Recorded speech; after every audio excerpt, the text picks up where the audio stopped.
Hoy vamos a ver el último de los 7 mensajes acerca de los extraños misterios del reino de los cielos, relatados en Mateo 13.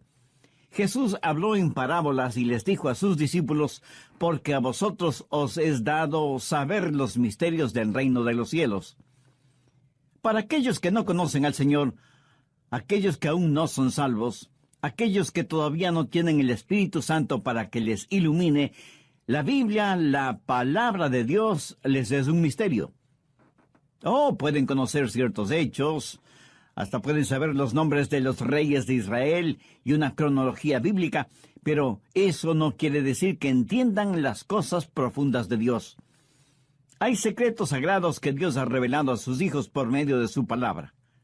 La Biblia para los hijos de Dios que oran y obedecen su palabra tiene la iluminación del Espíritu Santo, quien tiene en ellos y por medio de ellos un ministerio del cual nada saben los inconversos. Hay 7 parábolas en este capítulo 13 de Mateo, y 7 siendo el número perfecto, significa que tiene un sentido de complementación. Las 7 parábolas comienzan con el tiempo cuando Jesús estuvo aquí en la tierra y hablan de la historia del Evangelio del Señor Jesucristo y abarcan hasta el tiempo cuando Jesús regrese. Y cuando usted entienda estas parábolas, sabrá qué esperar. Y si usted sabe qué esperar, no será desilusionado. Y si usted no está desilusionado, tampoco estará desanimado. Y si usted no está desanimado, no estará desalentado. Y si no está desalentado, no se dará por vencido cuando las cosas vayan mal. Es más, usted podrá decir, es maravilloso. Las cosas están sucediendo como Jesús dijo que sucederían. Y aunque esté rodeado de tinieblas, usted podrá exclamar, se está volviendo gloriosamente oscuro. Y todo se realice de acuerdo a cómo lo profetizó la Biblia. Vemos al mundo en toda su maldad y a la iglesia con toda su debilidad. Y vemos a la gente rechazando el Evangelio. Y a veces pensamos, tal vez el Evangelio no es la verdad. O que nuestras expectativas no serán cumplidas. Pero entonces leemos Mateo 13 y decimos, todo está sucediendo precisamente como debe suceder. Hay 7 cosas que usted debe saber de lo que va a suceder. Primero, debe esperar el rechazo del Evangelio. No crea que si Cristo es presentado con toda su historia, su belleza, su sabiduría, su autoridad y su poder, la gente vendrá corriendo a Jesús. Si usted cree eso, es que tiene falsas expectativas y será desilusionado. Escúcheme. No importa cuán positivamente usted presente a Cristo, le puedo asegurar que la gente lo rechazará. Jesús sabía la condición dura del corazón humano y por eso enseñó la parábola del sembrador. Y en esta parábola el Señor habla de 4 clases de terrenos sobre los cuales cae la semilla. Ahora, recuerde que la semilla es el mensaje del Evangelio. Veamos Mateo 13:19. Jesús está hablando y dice, cuando alguno oye la palabra del reino y no la entiende, viene el malo y arrebata lo que fue sembrado en su corazón. Este es el que fue sembrado junto al camino. Esta frase, sembrado junto al camino, hace referencia a un sendero que bordea y cruza el terreno, y como es tan citado por todos, es tierra endurecida, en donde la semilla no penetra, y se queda a ras del suelo, por lo que las aves vienen y se comen la semilla. Como pastor y predicador, bien sé que muchas veces el Evangelio cae en corazones endurecidos por los afanes de este mundo. Parte de la semilla cayó en pedregales. Verso 20. Y el que fue sembrado en pedregales, este es el que oye la palabra y al momento la recibe con gozo. Pero ahora ponga atención a lo que dice el verso 21. Pero no tiene raíz en sí, sino que es de corta duración, pues al venir la aflicción o la persecución por causa de la palabra, luego tropieza. En este caso, la semilla se asienta en una muy delgada capa de tierra, debajo de la cual solo hay rocas, y representa a la persona que uno piensa que va a ser un cristiano o una cristiana extraordinario. Hace una profesión de fe, se bautiza, pide membresía en la iglesia, pero después de una semana deja de venir. Yo llamo a esas personas cristianos tipo Alka-Seltzer. ¿Por qué? Porque burbujean ruidosamente por un momento y luego desaparecen. Veamos el verso 22. El que fue sembrado entre espinos, este es el que oye la palabra, pero el afán de este siglo y el engaño de las riquezas ahogan la palabra y se hace infructuoso. Representa a aquellos que oyen la palabra, pero en verdad nunca se arrepienten de sus pecados, porque las cosas materiales y mundanas son la prioridad número uno en su vida, no el Señor Jesucristo y su palabra. La última categoría está descrita en el verso 23. Mas el que fue sembrado en buena tierra, este es el que oye y entiende la palabra y da fruto y produce a 100, a 60 y a 30 por uno. ¿Qué es lo que debemos esperar? Si usted es un ganador de almas, o un pastor, o un evangelista, tiene que esperar el que muchos rechacen el evangelio. Pero esto no quiere decir que usted ha fracasado. Cuando yo era un joven pastor y predicaba el mensaje de la palabra y daba la invitación y nadie respondía a esa invitación, yo sentía que había fracasado horriblemente delante de Dios. Tanto así que al final del servicio no quería saludar con nadie. Deseaba que hubiera una puerta secreta detrás del púlpito para escaparme sin que nadie me viera. Hasta que finalmente comprendí que si predicaba la palabra de Dios sin adulterarla y nadie respondía, no era que yo había fracasado o que la semilla sembrada fuera mala. El problema estaba en el terreno sobre el cual caía esa semilla. ¿Qué aprendí de todo esto? Pues lo siguiente: si usted se mantiene predicando y testificando y compartiendo el Evangelio de la salvación, algunas personas se salvarán. Pero lo importante es no rendirse o desfallecer o desanimarse. Su trabajo es sembrar la semilla. Es el trabajo de Dios el hacerla germinar. Y es la responsabilidad de los que oyen el abrir sus corazones para recibir la buena semilla del Evangelio del Señor Jesucristo. En este mundo y en esta vida, al vivir su vida cristiana, espere que algunas personas rechacen el Evangelio. Pero porque la gente no acepte el Evangelio, eso no quiere decir que el Evangelio ha fracasado. La Biblia dice que somos una manada pequeña, que estrecho es el camino al cielo, y pocos son los que transitan por él. Somos la minoría del Maestro, y si espera ganar a todo el mundo para Cristo, le puedo asegurar que sufrirá una gran desilusión. La Biblia enseña que solo el 25% del terreno estaba listo para recibir la semilla. Y cuando ese 25% recibe la palabra, no todos producirán la misma clase de fruto. Segundo, debe esperar encontrar miembros hipócritas en las iglesias. Algunas veces la gente me dice: pastor, ¿sabía que hay hipócritas en la iglesia? Y yo, como si no lo supiera, contesto: ¿hipócritas en la iglesia? No puede ser. Y usted no necesita ser un pastor de una iglesia para saber que hay hipócritas, principalmente dentro de las iglesias.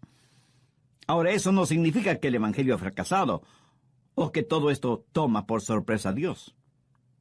Veamos Mateo 13:24. Les refirió otra parábola diciendo: el reino de los cielos es semejante a un hombre que sembró buena semilla en el campo, pero mientras dormían los hombres, vino su enemigo y sembró cizaña entre el trigo y se fue. Y cuando salió la hierba y dio fruto, entonces apareció también la cizaña. Vinieron entonces los siervos del padre de familia y le dijeron: Señor, ¿no sembraste buena semilla en tu campo? ¿De dónde pues tienes cizaña? Él les dijo: un enemigo ha hecho esto. Y los siervos le dijeron: ¿quieres pues que vayamos y la arranquemos? Él les dijo: no sea que al arrancar la cizaña arranquéis también con ella el trigo. Dejad crecer juntamente lo uno y lo otro hasta la siega. Y al tiempo de la siega, yo diré a los segadores, recoged primero la cizaña y atadla en manojos para quemarla, pero recoged el trigo en mi granero. Ahora, ¿qué significa esta parábola? El trigo sirve para hacer pan y los hijos de Dios están representados por el trigo. La cizaña, que se parece muchísimo al trigo, es sembrada por el enemigo. El que siembra el trigo es el Hijo del Hombre. La buena semilla son los creyentes en el Señor Jesucristo, y quien siembra la cizaña es el diablo.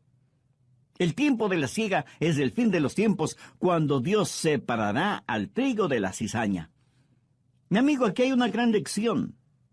Espere encontrar hipócritas en la iglesia.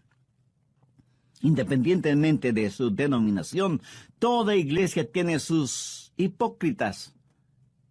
Pero no es nuestro trabajo el separar el trigo de la cizaña. Nunca se embarque en una cruzada contra otra religión. Esa no es su responsabilidad. Su responsabilidad es predicar el Evangelio del Señor Jesucristo.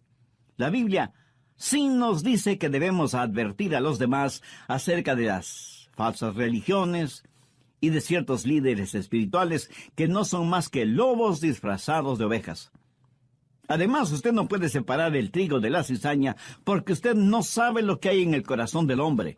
Usted no conoce a las personas tan íntimamente como Dios las conoce. Y esta parábola tiene 3 pensamientos básicos: la siembra de la cizaña, el crecimiento de la cizaña y la identificación de la cizaña. ¿Quién siembra la cizaña? El diablo. ¿Cómo crece la cizaña? Los cristianos y los hipócritas crecen uno junto al otro en las iglesias. ¿Cuándo será identificada la cizaña? Al final del tiempo. Entonces, ¿cuál es la lección básica? No todos los terrenos son buenos para la siembra. Tercero, no se desanime a causa de los hipócritas en la iglesia. La presencia de ellos no significa que el evangelio ha fracasado. Una falsificación es el más grande elogio a aquello que es real y verdadero. ¿Por qué falsifican billetes de 20, 50 o 100 dólares? Porque evidentemente tienen valor. Nadie falsifica envolturas de caramelos porque eso no deja ninguna ganancia. Una falsificación significa que el producto original tiene mucho valor. Por lo tanto, no todos los que nombran el nombre de Jesús o dicen creer en Él son genuinos creyentes. Y si usted conoce a algún hipócrita, eso no le da derecho a decir, bueno, si así son los cristianos, yo no quiero saber nada del cristianismo. Jesús nos ha dado muy claras advertencias sobre los hipócritas. Cuarto, debe esperar el surgir o resurgir de cultos falsos. Mateo 13, desde el verso 31. Otra parábola les refirió diciendo, el reino de los cielos es semejante al grano de mostaza que un hombre tomó y sembró en el campo, el cual a la verdad es la más pequeña de todas las semillas, pero cuando ha crecido es la mayor de las hortalizas y se hace árbol de tal manera que vienen las aves del cielo y hacen nido en sus ramas. Algunas personas dicen, eso es maravilloso, de una diminuta semilla un gran árbol, cuán extraordinario es el Evangelio. Mi amigo, esa no es la enseñanza. Verá, la semilla de mostaza es pequeña y punzante, de sabor fuerte y picante. Eso habla del poder explosivo del Evangelio. Cuando germina y crece, se transforma en un gran árbol. Pero aquí se habla de un crecimiento no natural, descomunal. Y las aves que hacen sus nidos en las ramas de este gigantesco árbol representan poderosos demonios. Recuerda que en Mateo 13:4 dice que vinieron las aves y se comieron la semilla sembrada. La misma palabra usada para aves en el verso 4 es usada en el verso 32 y hace referencia a poderosos demonios. Mire Mateo 13:19. Cuando alguno oye la palabra del reino y no la entiende, viene el malo y arrebata lo que fue sembrado en su corazón. Las aves que arrebatan la semilla representan al diablo. Por favor, anote al margen Apocalipsis 18:2. Habla de Babilonia, la cuna de toda religión falsa. En Babilonia fue construida la Torre de Babel. Nimrod, el fundador de Babilonia, fue el primer prototipo del anticristo. Dios, mirando el juzgamiento final de toda religión falsa, dice en Apocalipsis 18:2, y clamó con voz potente diciendo: ha caído la gran Babilonia, y se ha hecho habitación de demonios y guarida de todo espíritu inmundo, y albergue de toda ave inmunda y aborrecible. Lo que está diciendo aquí es: lo que comenzó como una semilla de mostaza se ha transformado en un árbol descomunal, en donde las aves inmundas hacen sus nidos. Mi amigo, esa es la razón por la que vemos cultos, religiones falsas, surgiendo por todo el mundo. Pero lo repito, esto no significa que el Evangelio haya fracasado, o que la Biblia no sea verdadera. Ahora escúcheme atentamente. Si no hubiera cultos y religiones falsos, entonces podría decir que la Biblia no es la verdad, porque la Biblia dice que habrá cultos y religiones falsos. En 1 Timoteo 4:1 leemos: en los postreros tiempos algunos apostatarán de la fe, escuchando espíritus engañadores y a doctrina de demonios. Así que no se desanime si muchos no creen en la Biblia y muchos más no aceptan a Cristo como su Salvador. No se desanime porque hay hipócritas en las iglesias o por el resurgimiento de cultos y religiones falsos. Jesús dijo que eso es exactamente lo que sucedería. La semilla de mostaza se ha transformado en un árbol gigantesco y las aves representativas de espíritus inmundos habitan en las ramas del cristianismo apóstata. La conclusión de este estudio bíblico en el próximo programa. Regáleme un minuto más de su tiempo. ¿Ha recibido a Jesucristo en su vida como su Salvador y Señor? ¿Se ha arrepentido de sus pecados y ha pedido el perdón de Dios? Dios no solo que le ama, sino que quiere perdonarle y salvarle. Tanto le ama que envió a su Hijo, el Señor Jesucristo, para que muriera en la cruz, para hacer expiación por sus pecados. Tome la más importante decisión espiritual de su vida. Acepte y reciba a Cristo en su vida como su Salvador y Señor. Pídale que le ayude a ser la persona que Él quiere que usted sea y que le haga un instrumento útil y de bendición en sus manos. Y todo esto pídalo en el nombre del Señor Jesucristo. Los milagros que hizo Jesús fueron para mostrar el poder del reino. Pero, ¿qué hicieron los judíos? Ellos rechazaron a Jesús, le difamaron, le criticaron, confabularon con los gentiles hasta crucificarle. Y el tesoro, o sea, Israel, fue enterrado de nuevo. Pero Jesús fue a la cruz para comprar ese tesoro escondido y cubierto. Y la gente no puede entender el plan de Dios para Israel a menos que conozca bien la Biblia. En Proverbios 25:2 leemos: la gloria de Dios es encubrir un asunto. Cuando leemos el Evangelio de Mateo hasta el capítulo 12, vemos a Jesús haciendo milagros. Pero después del capítulo 12 ya no hace más milagros, sino que enseña por medio de parábolas. ¿Por qué? Porque antes del capítulo 12, Él está destapando el tesoro, diciendo: este es el reino de Dios. Los judíos le rechazaron y Jesús volvió a cubrir ese tesoro. Mateo 13:13 dice: por eso les habló en parábolas, porque viendo no ven, y oyendo no entienden. ¡Qué verdadera tragedia! El viendo no ver y oyendo no entender.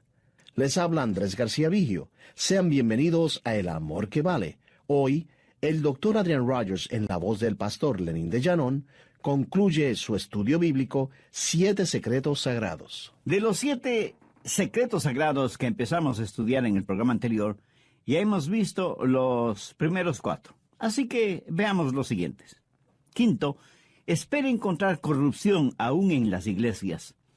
Mateo 13:33 dice, otra parábola les dijo, el reino de los cielos es semejante a la levadura que tomó una mujer y escondió en 3 medidas de harina hasta que todo fue leudado.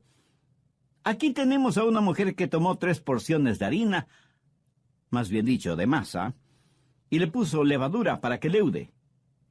Pero note que la mujer puso la levadura en la masa en forma furtiva. Recuerde que el pan sin levadura es un símbolo de pureza. En la Biblia, la levadura es un símbolo de pecado, de maldad, de corrupción. En el Antiguo Testamento, el pan ofrecido como holocausto era sin levadura. Veamos Éxodo 12:8. Y aquella noche comerán la carne asada al fuego y panes sin levadura. Levítico 2:4. Cuando ofrecieres ofrenda cocida en horno, será de tortas de flor de harina sin levadura amasadas con aceite. En el Nuevo Testamento, Pablo escribe a los Corintios y les dice, no es buena vuestra jactancia. ¿No sabéis que un poco de levadura leuda toda la masa? Limpiaos pues de la vieja levadura para que seáis nueva masa, sin levadura como sois. Porque nuestra Pascua, que es Cristo, ya fue sacrificada por nosotros.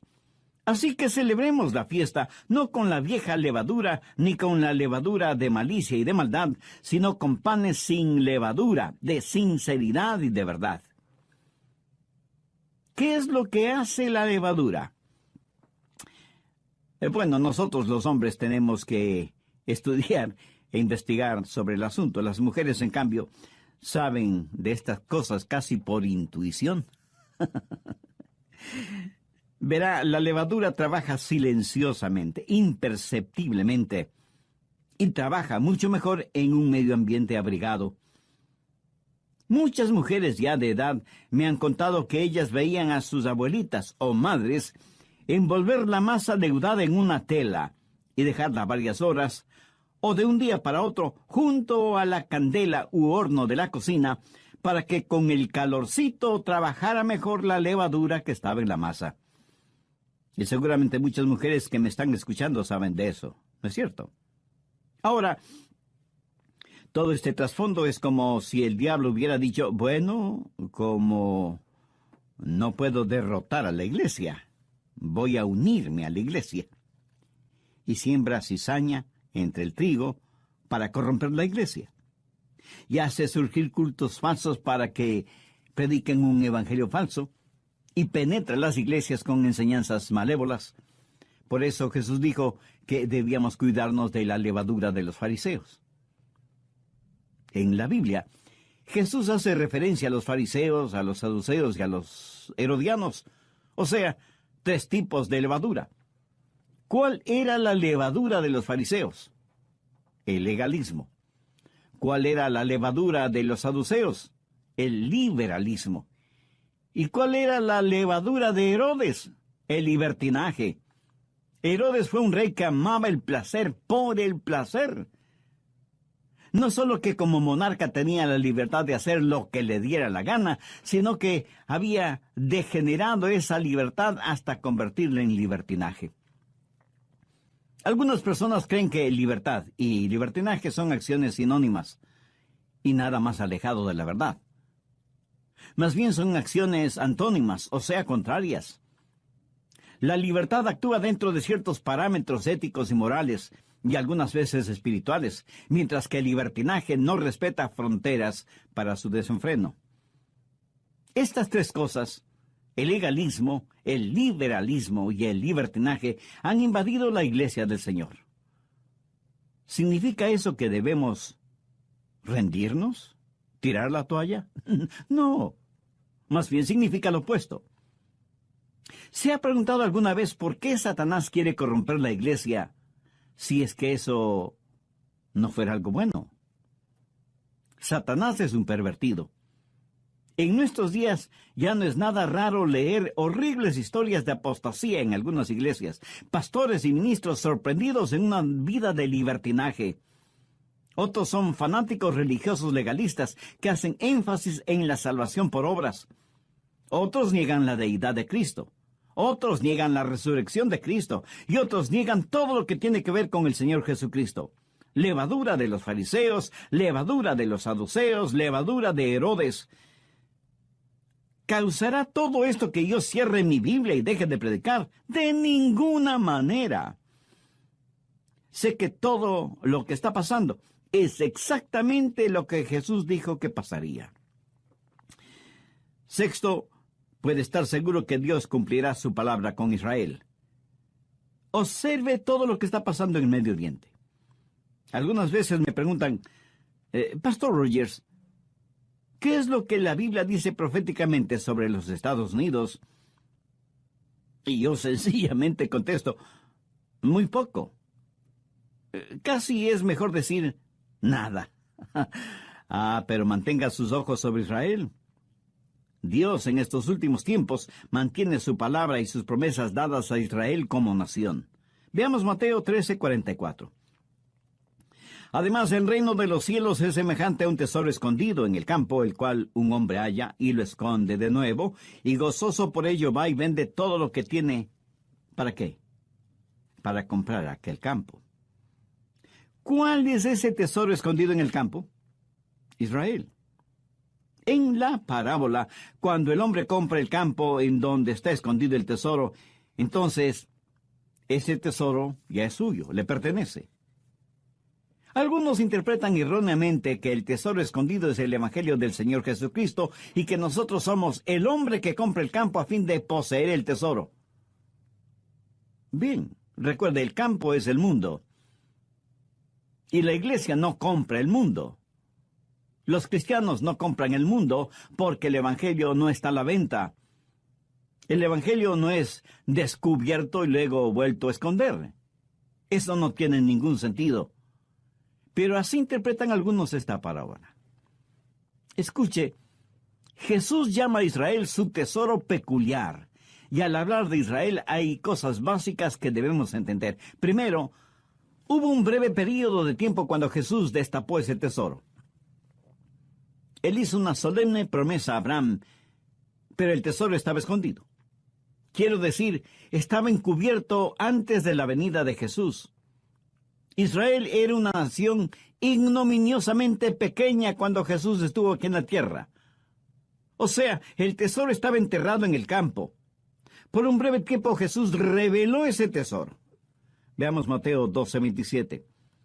Los fariseos habían acusado a Jesús de echar fuera a los demonios por el poder del príncipe de los demonios. Y Jesús les dijo, ¿y si yo echo fuera a los demonios por Beelzebú, por quién los echan vuestros hijos?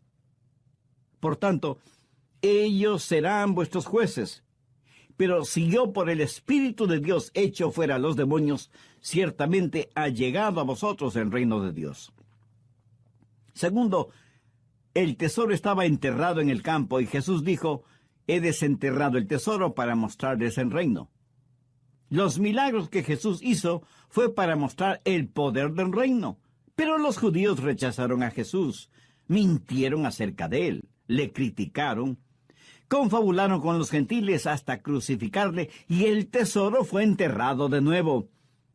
Pero Jesús fue a la cruz para comprar ese tesoro escondido y cubierto. Y la gente no puede entender el plan de Dios para Israel a menos que conozca bien la Biblia. En Proverbios 25:2 leemos, la gloria de Dios es encubrir un asunto. Tercero, cuando leemos el Evangelio de Mateo hasta el capítulo 12, vemos a Jesús haciendo milagros. Pero note, después del capítulo 12, ya no hace más milagros, sino que enseña por medio de parábolas. ¿Por qué? Porque antes del capítulo 12, Él está destapando el tesoro, diciendo, este es el reino de Dios.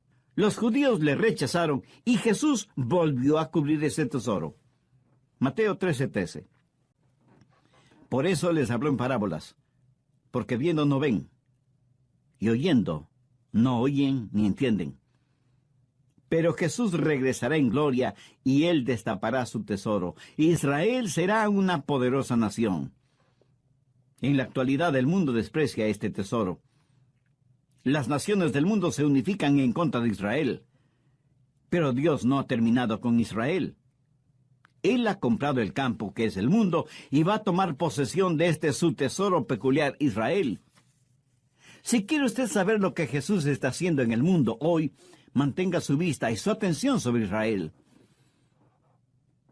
A pesar de que muchos rechazan el Evangelio, a pesar de que hay hipócritas en las iglesias, a pesar de que hay corrupción en las iglesias, a pesar del resurgimiento de cultos y religiones falsos, a pesar del odio y la persecución contra Israel, Jesús continúa edificando su iglesia porque Él mismo dijo, edificaré mi iglesia y las puertas del Hades no prevalecerán contra ella.